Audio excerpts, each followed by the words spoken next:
Dude. So, random thought, bud. It was only because I saw a video, okay? Let me explain. Bro, have you noticed how Japanese people speak? It's like, Yeah. you know, I don't want to come across as like racist or anything, but they speak like from their diaphragm. So like me and you speak normal, like we speaking normal, and I'm I don't want to sound like an asshole, but for them it's like, how are you today? Do you get what I'm saying? Yeah, but like every time they speaking, it's like speaker from a diaphragm. Don't understand. I think it's the most hilarious thing in the world. I really do. And I'm They have a really healthy diet, so maybe that's how we're all supposed to be talking. Do you know what I mean? Listen, some of those oaks live until they're like 90 and stuff, and also they're running from Godzilla most of the time, so it makes sense, dude. So yeah. A fire alarm just goes off and everyone thinks it's Godzilla attacking. Do you think Godzilla's like roars from his diaphragm, dude? Dude, I just want to know why Godzilla hates Japan so much. Like, what did they do to him? Exactly. That makes no sense. Why are you so angry? That makes no sense. Aliens always attack America. That makes sense. No one likes America. But, like, why would the Godzilla just attack Japan? Like, bro. Yeah. It doesn't make any Those sense. nuclear bomb tests really pissed him off. Well, I think so, but I mean, how would you feel if you just like, you know, you're sleeping in the ocean and here comes a oak with a bomb flying over your head and then boom, just drops. Oh, we're doing a test. Flip. No, facts. Yeah. Facts. I'd be pissed off too. Actually, speaking about that. Yes. Remember I told you a while back that there's a guy that he survived the bomb in Hiroshima and Nagasaki. Mate, that's James Cameron's actually making a movie about it. Oh my word! Oh, dude, that's gonna be good. Yeah. Listen, James Cameron never misses, dude. He never misses. No, he literally never misses. Yeah, and he's writing, directing, like he's not producing it. It's his film. I think he's doing it after Avatar 17 or however many he's making. I think it's like after the fifth one. Yeah, listen, it mustn't turn into like a 20 film franchise unless it's done well, which I doubt it will get to that level. I do think those movies will continue to be great. I'm super excited for the new one. So yeah, Fire and Ash looks. Oh, that's gonna be glorious. Oh, it's gonna be amazing. I can't wait for the trailer. We should be getting a trailer soon, if I'm not mistaken. I reckon it's probably soon, because we got the trailer for Way of Water in May, because that premiered with the second Doctor Strange. Yes, which was next month. Those 2 minutes of that trailer were better than that entire movie. So Facts. Yeah. Facts. Yeah. That trailer came on in the IMAX, and I was like, "Can we just watch that trailer again, please? Like, I don't even have to see the film." Oh. And then I watched the film, and I was like, "Can I never watch that film again, please? Thanks." Yes, it was. Yeah, that was what a movie that was. Yeah. Speaking of some of the greatest films, today's segment, guys, we're going to be doing on film is our top 10 greatest war movies. Obviously, myself and Dino, we haven't spoken about our list, but we have spoken about the subject matter. And I'm so excited for this one. I enjoy all types of movies, and same thing with Dino. But some of these are just absolutely amazing. They are really great. Here's a new drinking game for you guys. Every time I say what a movie or great movie, you guys have a shot. Okay, go for it. You can start. I think there's gonna be I think there's gonna be one on my list that you're gonna be upset by Okay. because I know it's on your list. But like, I don't want to get into semantics, but I was like, okay, what's a war movie? Do you know what I mean? So, Yeah. in my defense, that's why this specific movie is not there. You go, brother, because Okay. I started last episode. So give us your top five if you want to, Okay, cool. All right. or top 10 if you want to. Okay, so we'll go, I think we go 5 and 5 like we did last week. I think it will be great. That's fair enough. Yeah. Fair. Okay, so none of these are in any order whatsoever in terms of ranking. No, No, that'd be too hard. That would be way too hard to do. Yeah. Okay, so the first one is a movie that I spoke about last week. That was on my list for films to watch that people haven't seen yet. And that's 13 Hours, Secret Soldiers of Benghazi. I knew that was going to be a close, yeah. But I love that film. I'll never forget when that film got released. I watched it. I think I watched it 3 times in cinema in the same week because I was just blown away by the story and the sound and just like Michael Bay. Michael Bay needs to make more movies like that. Yes, that man can make good war movies. He really does. So yeah. Pearl Harbor's a great one. Oh yes, but that one particular scene, that Zombieland scene. Oh, I love it. I love it so much. It's so cool. My second choice is I remember watching this with my wife in the cinema, and at the end of the movie we were fighting the tears, and that was Hacksaw Ridge. Wow, what a film! Also, Andrew Garfield was unbelievable in this. The entire production of the film was great. There was nothing I could. Mel Gibson directed the hell out of that movie. Yeah, he did. He did. Listen, that's another man. That's another man that. Yeah. Yeah, no, sorry. Who blew me away in that movie was Hugo Weaving and Vince Vaughn. Oh my word, the two of them were amazing. But Vince both Vaughn, of them were unbelievable. You don't expect that from a guy that does like a lot of comedic movies, like comedy movies. Yeah, and he was so good. He was very good in that. He was good. Yeah. My third one is obviously one of the all-time classics. I think if this particular movie is not on anyone's list, then they need to rethink their choices, if I'm being honest. And that's Saving Private Ryan. What a film as well. That opening scene on D-Day is unbelievable. Then also another one of Mel Gibson's greats. It's probably my favorite film of his, both as besides Passion of the Christ, but as a director and actor, and that's Braveheart. Oh, I love that movie. I absolutely love that movie. And then that's one of the best, like pre-battle speeches. Yes. That's got to be like one of the best monologues. But even that. Okay, look, this movie came out in '95.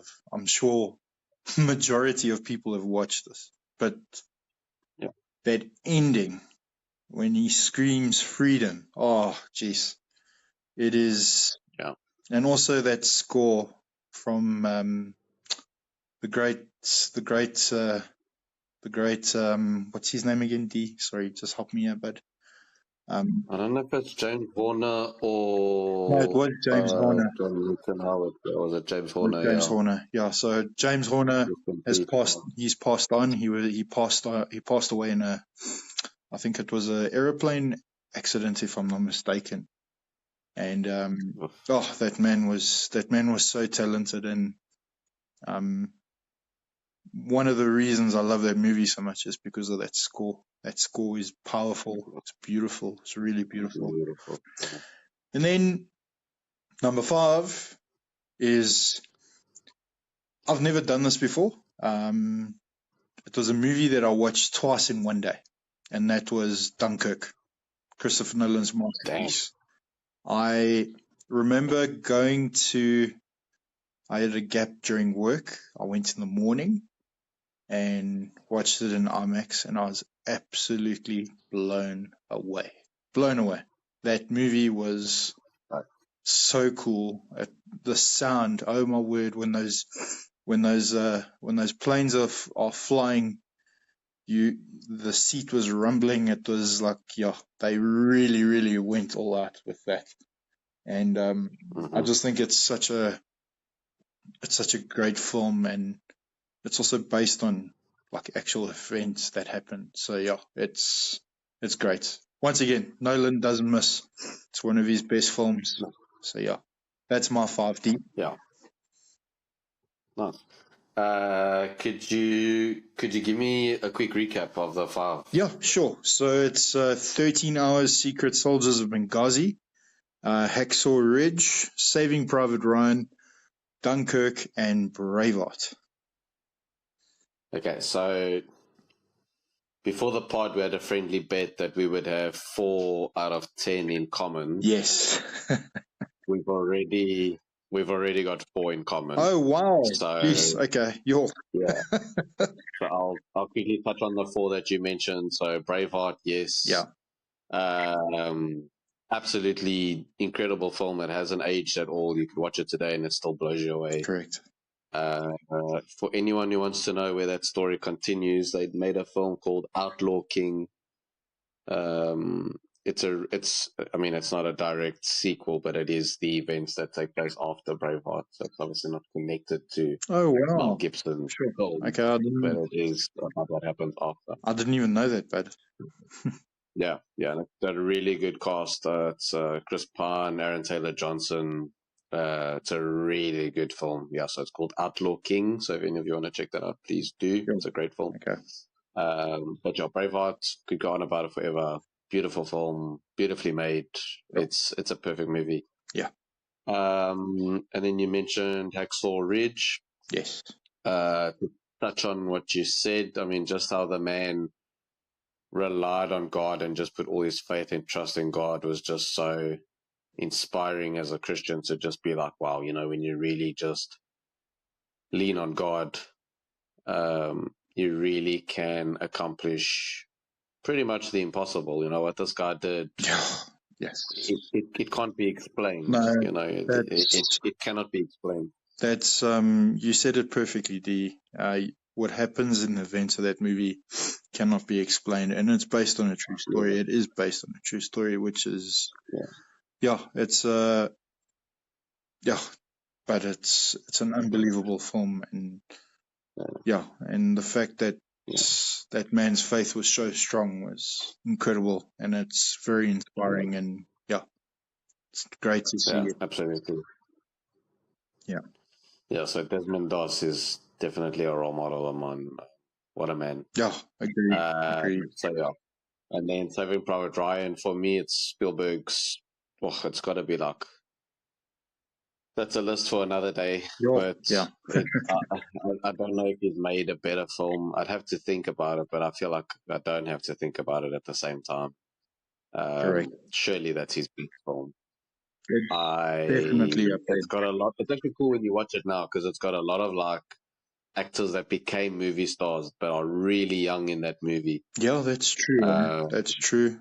Got a lot of guys that ended up becoming huge.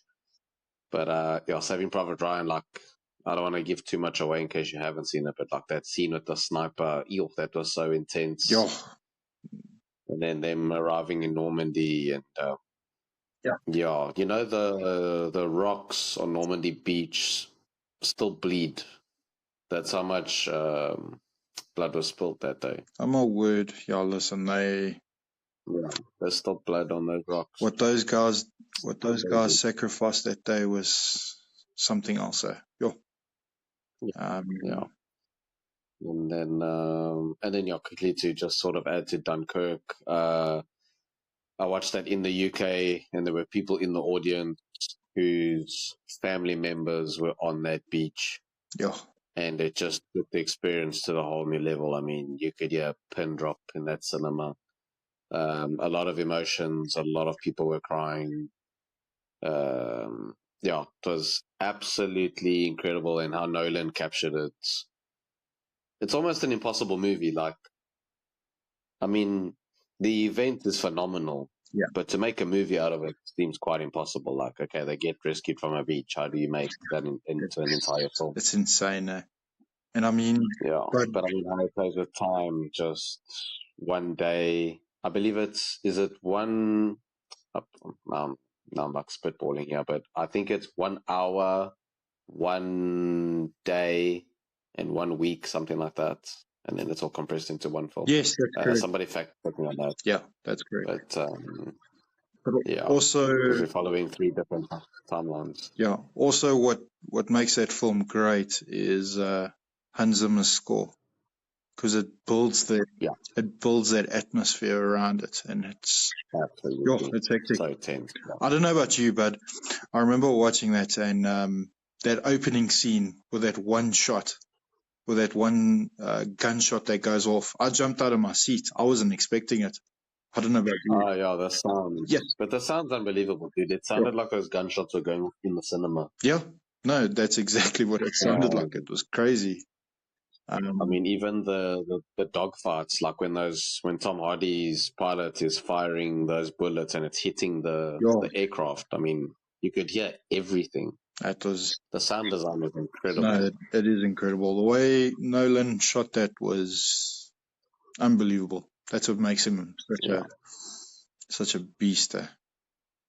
100%. And then, my fifth one, I'm sure it's on your list. I bet anything it's on your list.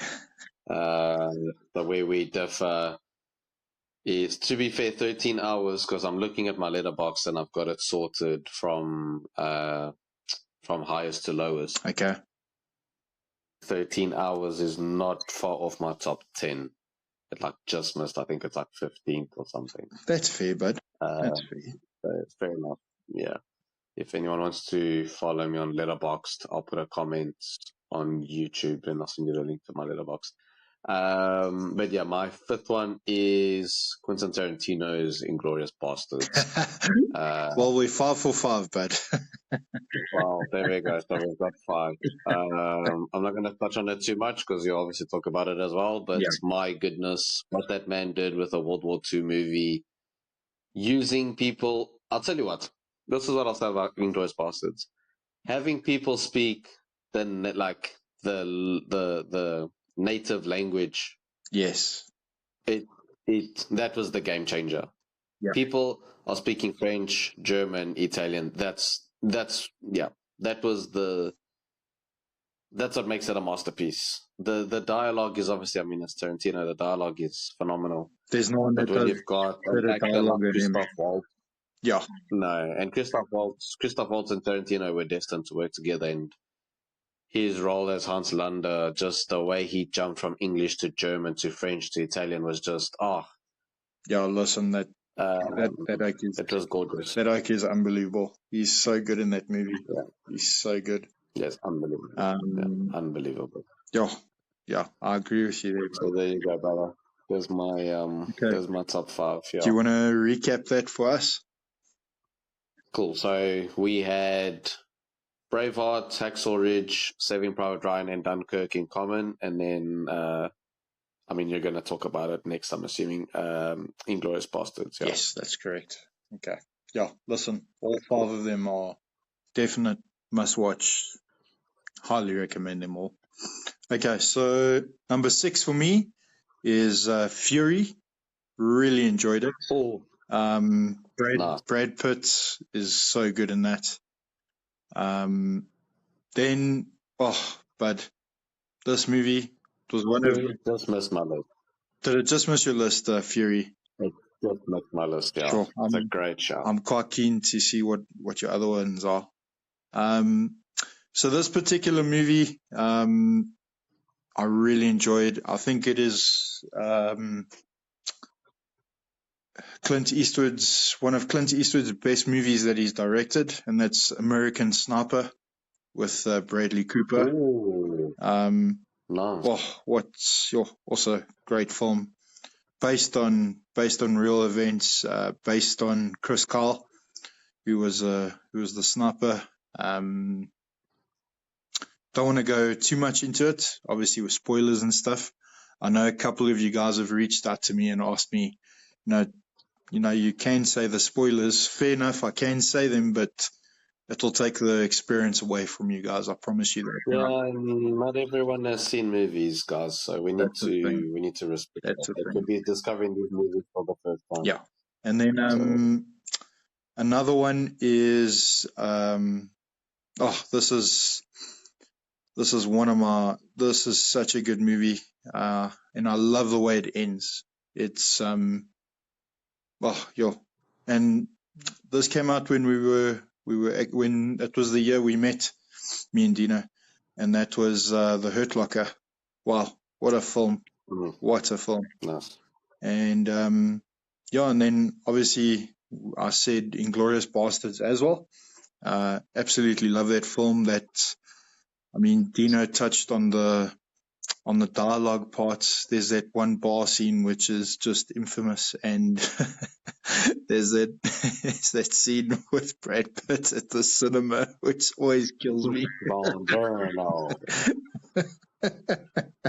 Margheriti. It's so funny.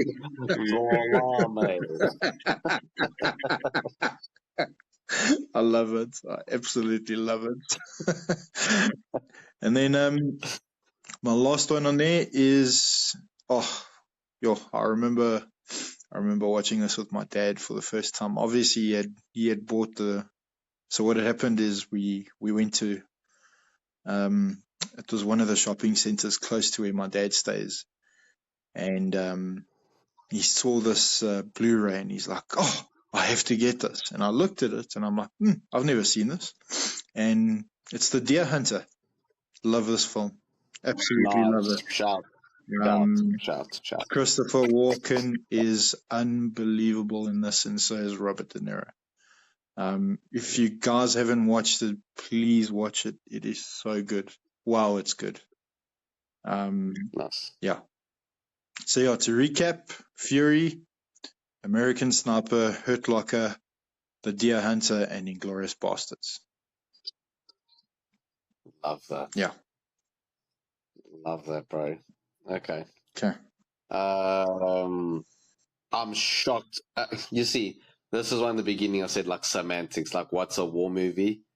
But I thought you were going to put First Blood on your list. But technically it's not a war movie, so I get why it's not. But I was like, he's going to put First Blood. I wanted to put it That's in. just my way. I wanted to put it in because that's my favorite Stallone movie by far. Yeah, I wanted to put it in. I really did, but it's not really a war film. Yes, it touches on elements of it, but it's not a war film. Not a war film. Yeah. No, it's not. Yeah. I thought you were going to troll and put Tropic Thunder. I'm not going to lie. I wanted to, but yeah, that's a fake war movie, man.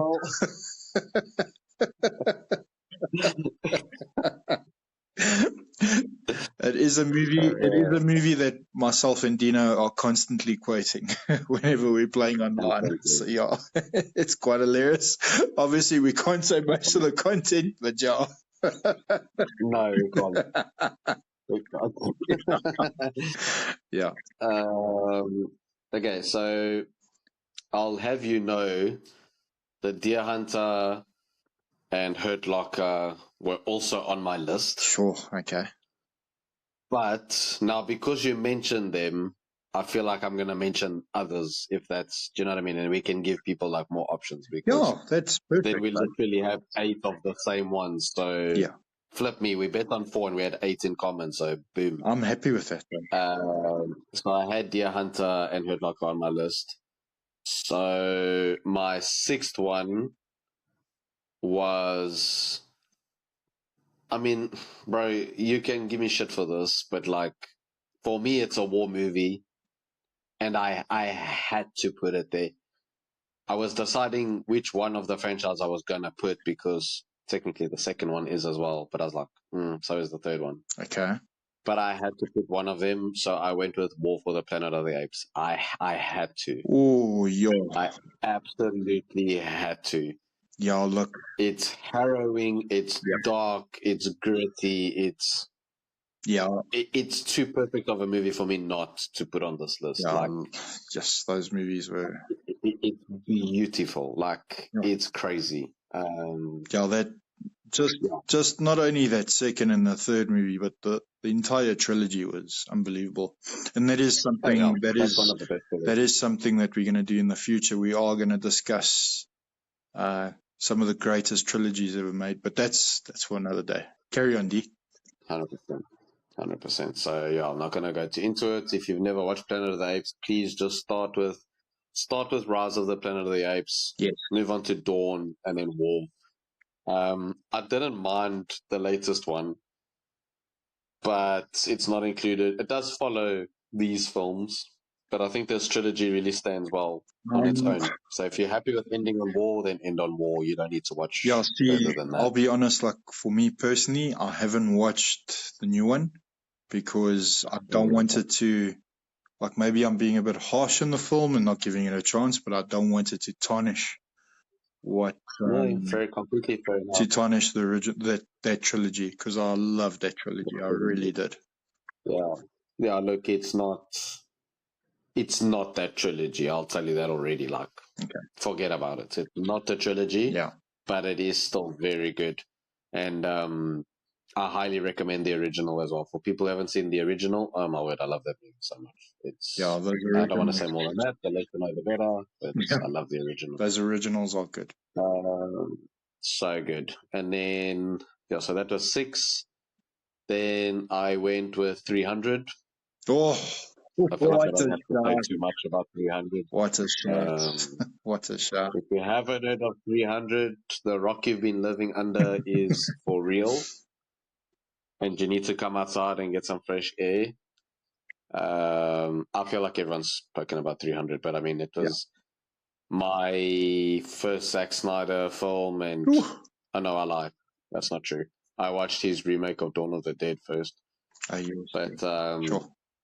he made 300, and I was like, what on earth is this? This looks phenomenal. And it was. It's a great film. Yeah, and I mean, it's one of the best comic book adaptations ever done. I think it's up there. It's definitely up there. Yeah. It has to be up there. Yeah.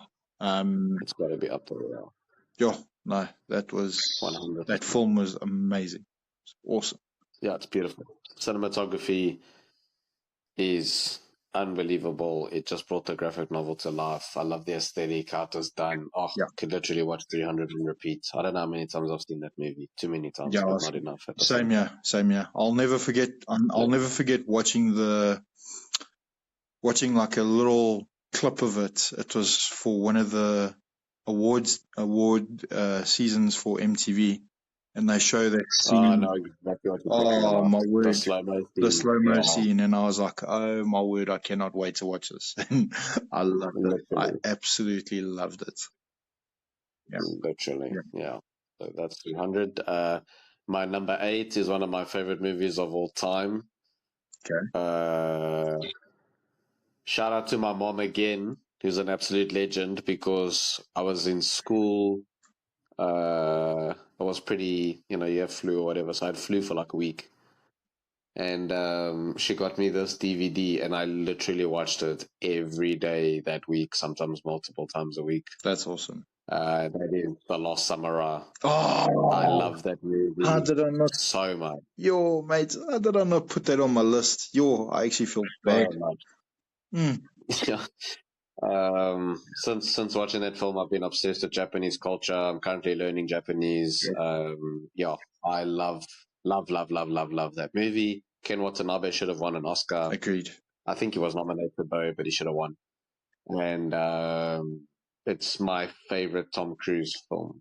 I absolutely love The Last Samurai. I am with you on that, but it is a beautiful film. I'm also a big fan of the Japanese culture, even though I made fun of it just now. But It's just my interpretation of how I see things. So please don't come at me with your samurai swords. I just want peace. That's all I want. And Isn't that thing from Rush Hour 2 where he's like, you just told them to shave your butt with the samurai sword? yeah, that's true. Something like that. Yo, Uh, that's a shot, D. That's a shot, dude. That's a good shot, bud. Thanks. So, so that is 8. Yeah.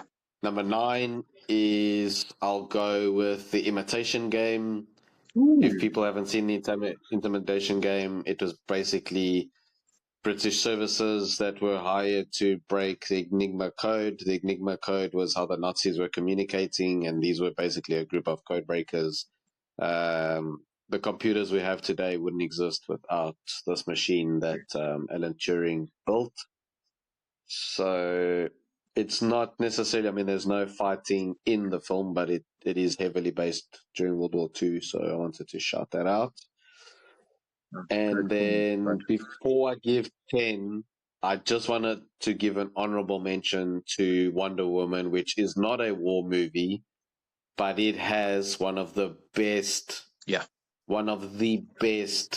World War scenes of all time, and that's when she walks through No Man's Land. It's absolutely incredible. It's unbelievable. It's absolutely incredible. The score, the theme, everything, the emotion where she's like, we can't just walk past, we have to help. Oh my word. Yeah. That No Man's Land scene is one of my favorite scenes of all time. So I had to shout that out. It's so good. But my number 10 is Troy.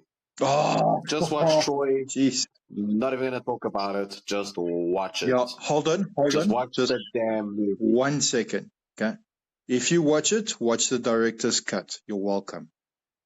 Facts. You're welcome. Yes. Facts. Okay. The director's cut is mwah. Oh, what a movie.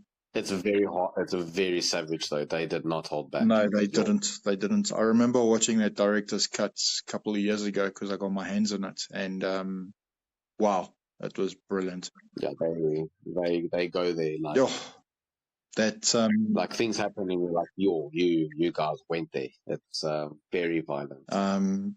Brad Pitt's performance in that is he's so good in that. My word, he's so good. Speaking of monologue. The monologues on the boat where he's saying, out there on that beach, yes, take it, it's yours. Myrmidons, my brother of the swords. Yeah, that whole speech that he says, it's so good. But even that speech... That's also the best spear throw. That spear throw is disgusting. But he sent that spear into another dimension. It came back into Earth, and then it struck that oak. It was mad. Mad. That was nuts. And also his speech to Hector before they fight, before the big. I mean, the movie. It was great. Watching Troy after this. I think I'm going to definitely do the same.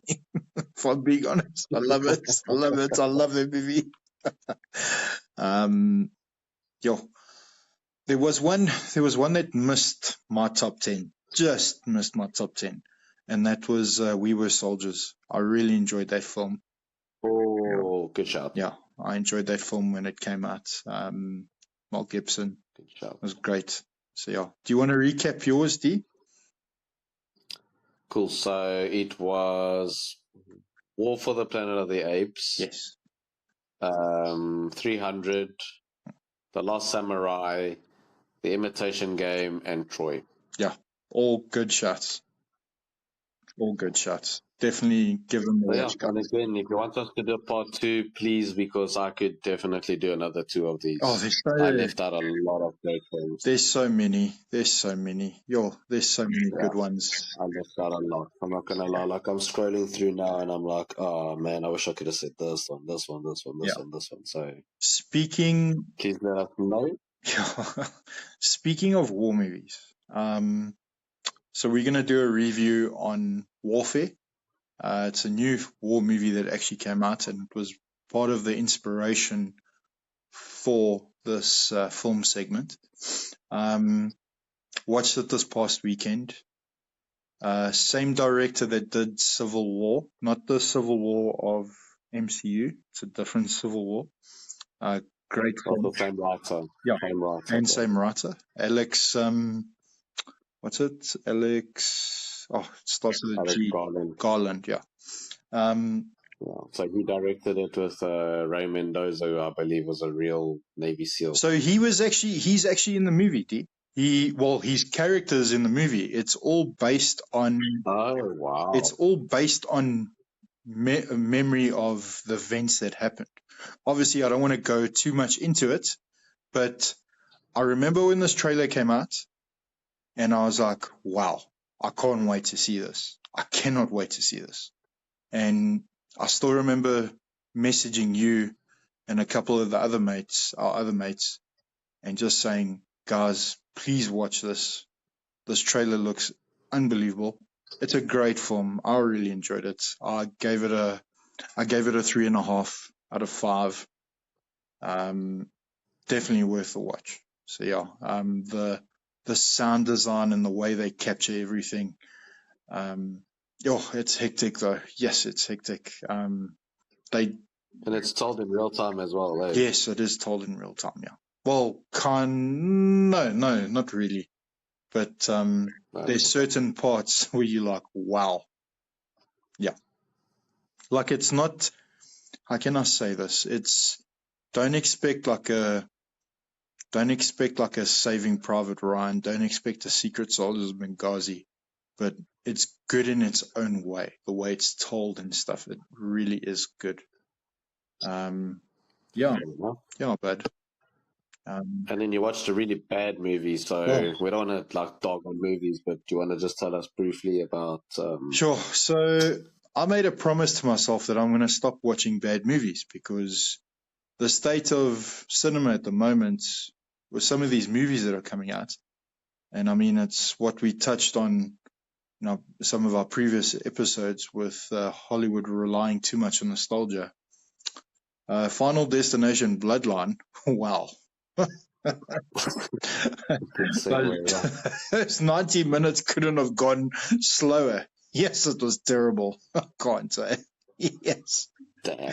It's like these writers these guys that write these death scenes must have the most twisted minds, and they must be so paranoid. They probably don't even step outside their house because they're like, oh, there's a leaf. Oh, look on the other side. There's a piece of Lego. I'm going to slip on the leaf and then land on the piece of Lego and I'm going to die. Jeez, it's too much.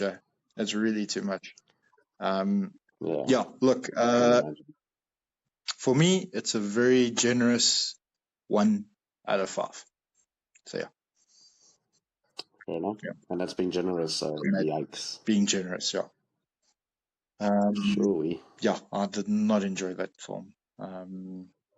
So yeah, what did you think of Warfare, D? So unfortunately, bro, I haven't seen it yet. Oh, sorry, man, my bad.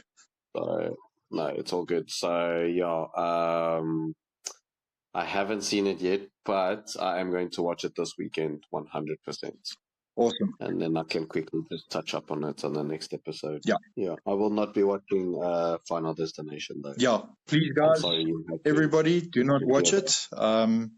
It is the highest rated of the entire franchise, if I'm not mistaken. Last time I checked, but it's nowhere as good as the first one. I really didn't enjoy it. So yeah, Yeah, and being the highest rated in that franchise is not really saying much because they're all trash. So well, I mean, the first one was not bad. Yeah, the first one wasn't bad. It was a cool premise, but yeah, then it just got a bit too much. Yeah. Too much. Okay. Moving on. We're going to speak about the UFC this weekend, or MMA, should I say? This past weekend, some absolute bangers on those prelims. UFC Fight Night, Gilbert Burns versus Michael Morales. Some of those prelims were great. Oh my word. And then Fire. obviously that main event I was quite shocked with how Gilbert Burns just got absolutely nuked by Michael Morales. Yeah, all I can say is I'm so excited for the 170-pound division. The list of names that are just lining up, it's slowly becoming the new 155-pound division. I was just gonna say that, yeah. And the 170 is looking really good. it's just death row. It's honestly just death row. You got Ian Gary, you got Sean Brady, you got Shavkat. Shavkat he's actually been casted for the new James Bond movie as one of the villains. No, we're joking, guys. We're joking. But yeah, he does look like a Bond villain, and he's an absolute savage.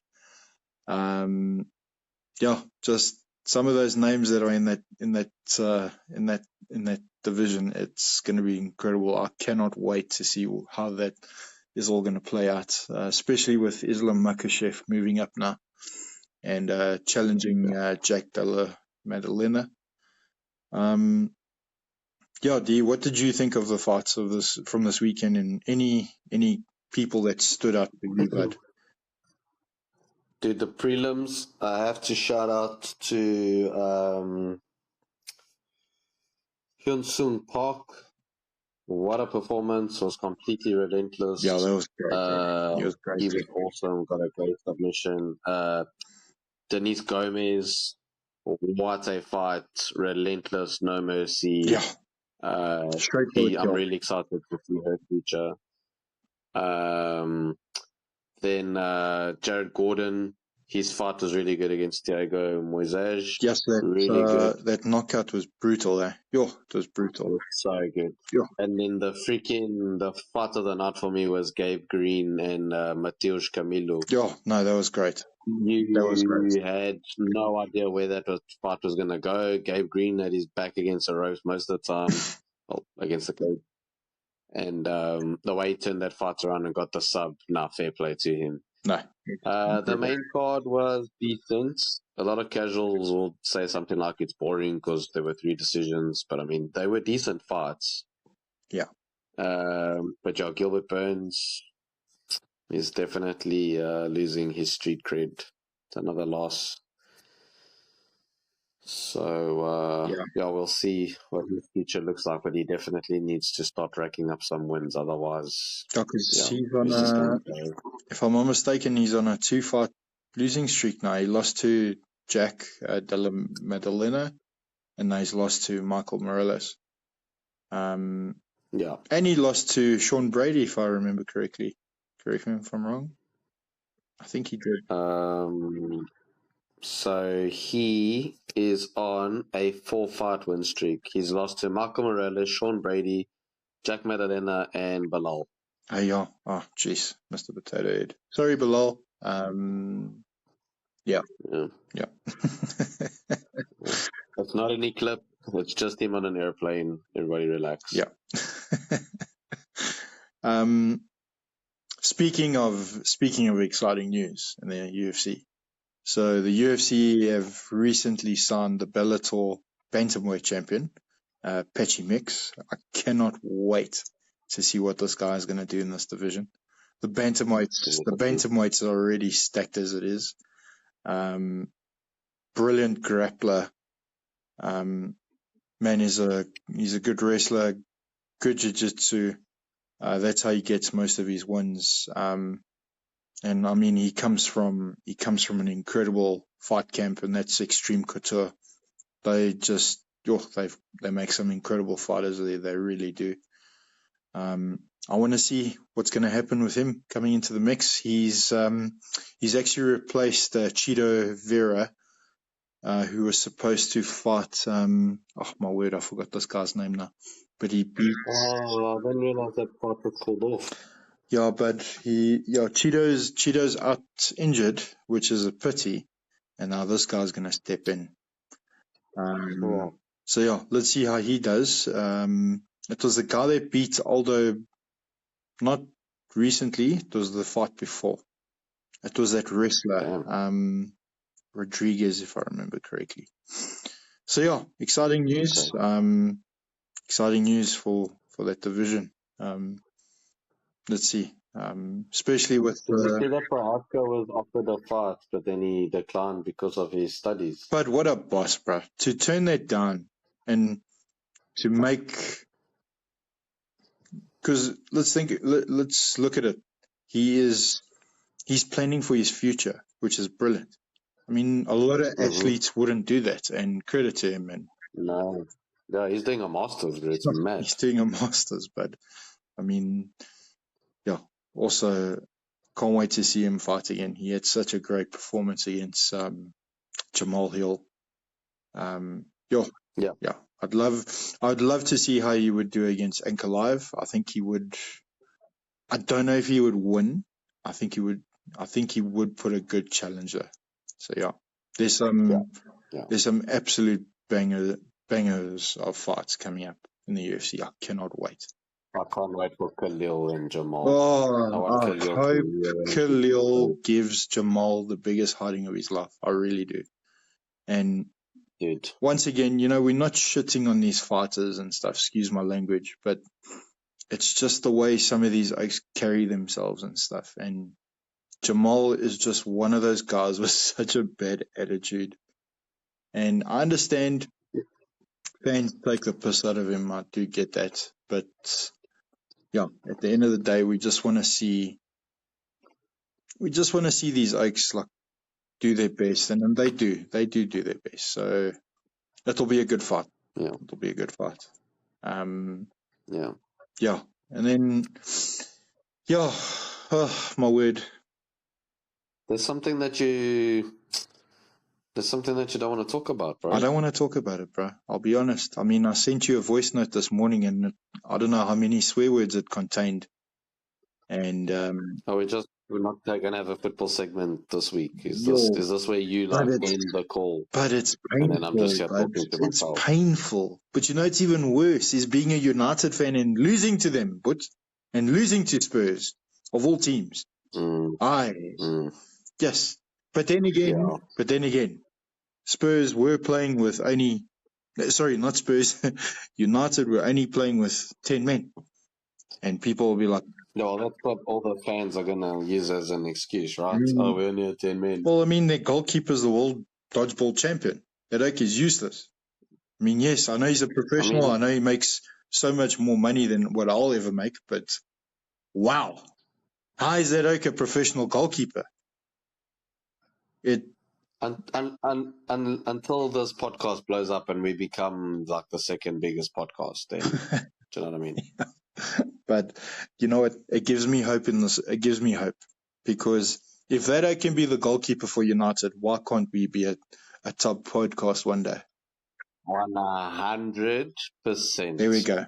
100%. The world works in mysterious ways. The chances of him being a goalkeeper are more slim than us becoming a successful podcast. I don't know, but I don't know how that played out. I really don't. I mean, it's really funny that United lost to them. I'm not gonna lie. Like, it's really funny. Like, I do enjoy that they're so trash that they lost to Spurs. Yeah. But at the same time, why did Spurs have to win a trophy? Like, all those jokes are gone now. All the memes. It's gone. It's all gone. And now what started is the bashing of Arsenal again, because it's been the whole season. So, let's add more pain to Arsenal fans. Like, ooh, here we go. Your rivals have won a European trophy. You guys haven't. Nothing. You got some of the most wins in Champions League history, and you have yet to win a trophy. So look, I did say I would stop watching football, but you know what? I'm not. I'm going to keep on watching because at the end of the day, it was battle. It was the battle. It was the battle of 16th and 17th place, and well done, Spurs. Well done. You won something. Congratulations. Well done, guys. That was a match between the two worst football teams. Like, I feel like the loser, they should have just had a friendly agreement that the loser just stops becoming a football club.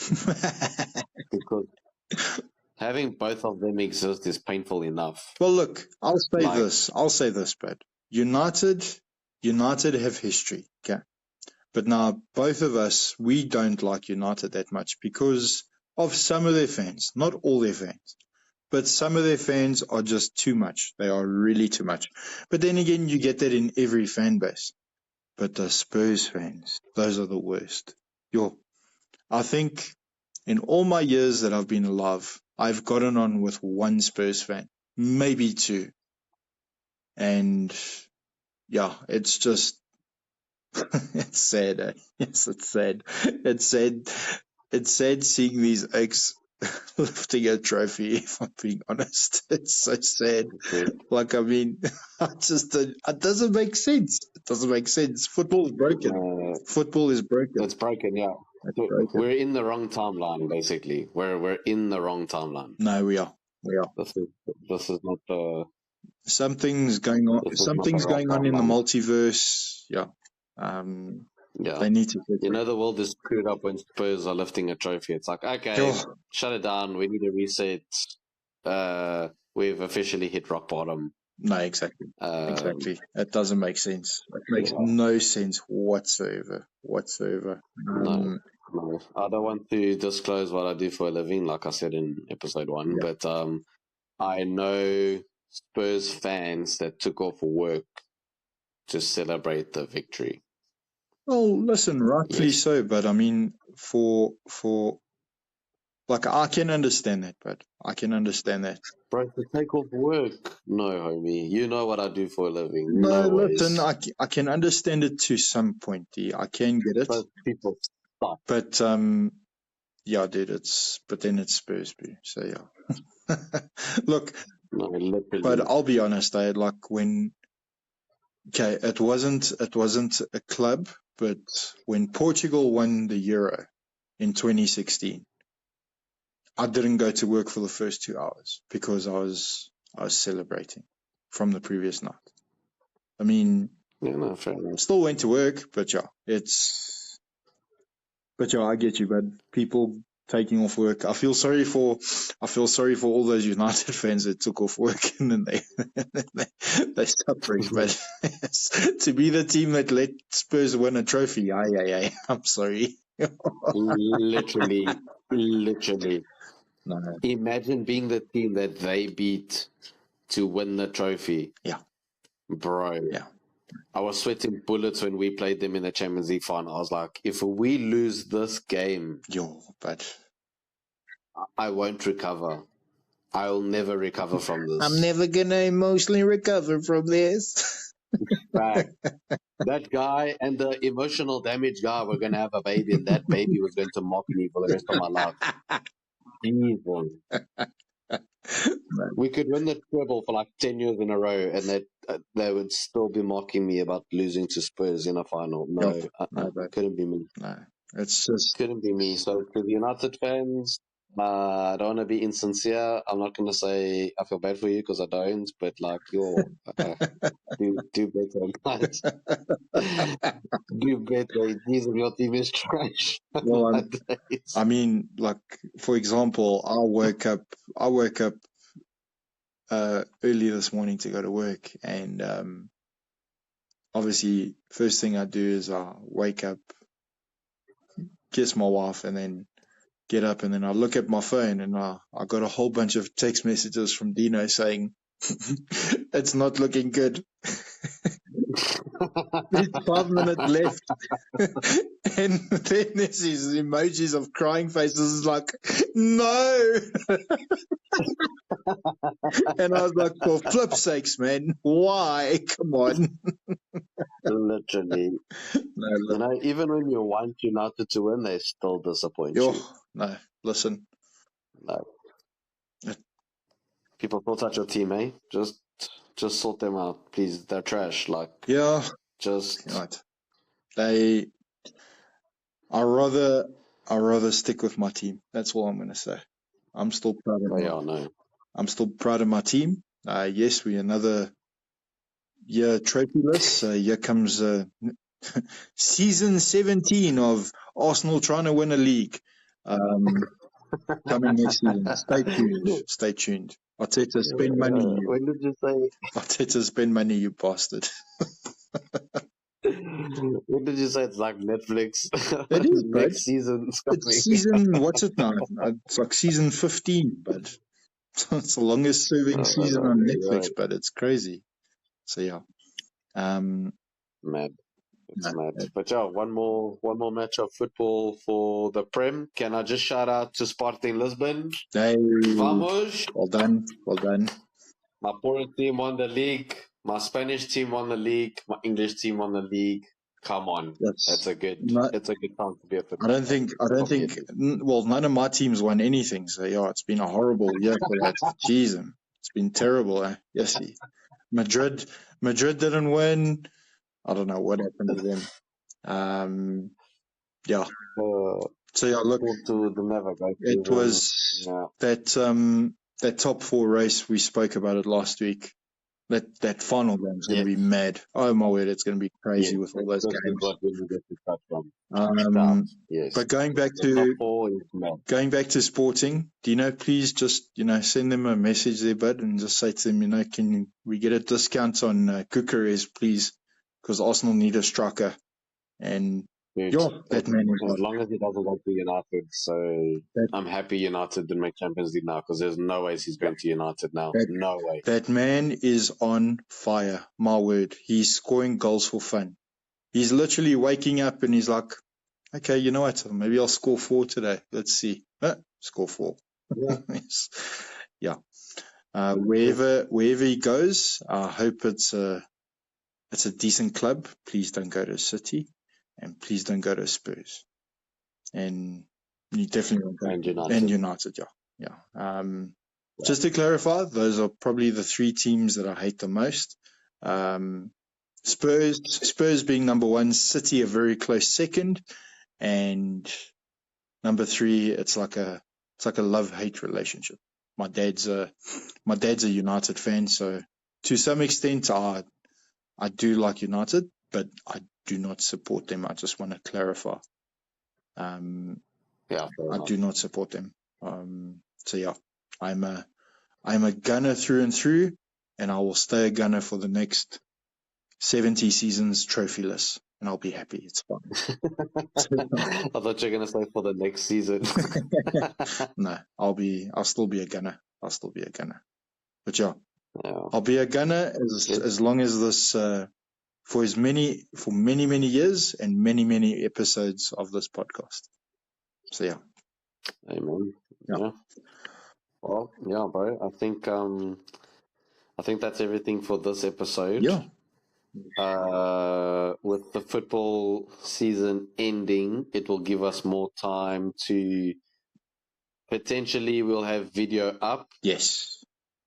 And it will give us more time to play the tier list and IMDb game and things like that. So check it out. Agreed. We look forward to doing those. Yeah.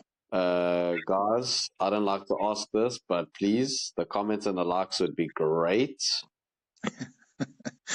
Let us know if you want a part 2 of War Movies, because I feel like we could literally do at least another 2 top 10s. Agreed. Let us know if there's any top 10s you want us to do that we haven't thought of. There's so many. Yeah. Top 10 like war scenes or action scenes or racing scenes. I don't know. Yeah. Let us know that we have trash taste. Let us know that we have good taste. Let us know how your day is going. Give us some feedback. Yeah. Give us some feedback. Even if you're a Spurs fan, it's fine. What you had for coffee this morning? Cool. What did you have for breakfast? Great. How many pull-ups can you do? Great. Let's just get to know each other. Yes. Cool. So yeah, on that note, brother, it's been